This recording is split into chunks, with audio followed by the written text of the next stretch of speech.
আগের পার্টে তোমরা সবাই দেখেছিলে যে রাহুলের বার্থডে আজ, আর আমি যে গিফটগুলো দিয়েছিলাম সেগুলোরই আনবক্সিং চলছে এখন।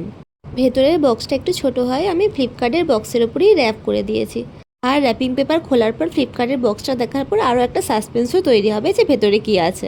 রাহুল প্রথমে ভেবেছিল যে আমি ফোন কভার দিয়েছি, কারণ আমি আগে ফোন কভার দিয়ে আলোচনা করছিলাম, কিন্তু একেবারে আনএক্সপেক্টেডভাবে ভেতর থেকে বেরোলো পাওয়ার ব্যাংক। এটা দেখে রাহুল একটু অবাকই হয়ে গেছিল। এমনিতেই বর্ষাকাল আসছে, তার উপর আইফোনের চার্জ একটু তাড়াতাড়ি শেষ হয়ে যায়, তাই জন্য এই ব্যবস্থা আর কি। এরপর পরের গিফটটা খোলা হচ্ছে। আমি এটাও জানতাম যে ও আগে থেকে ধরতে পারবে না, আর আসলেও হলো তাই।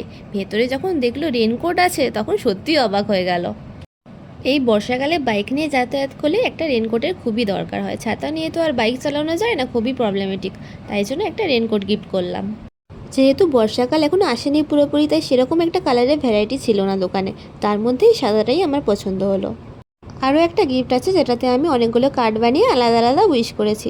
সেটা অবশ্যই এখানে দেখানো পসিবল হলো না, কারণ তখন আনবক্সিং করা হয়নি ওটা। তো এটাই ছিল ওর রিয়াকশান। Bye bye.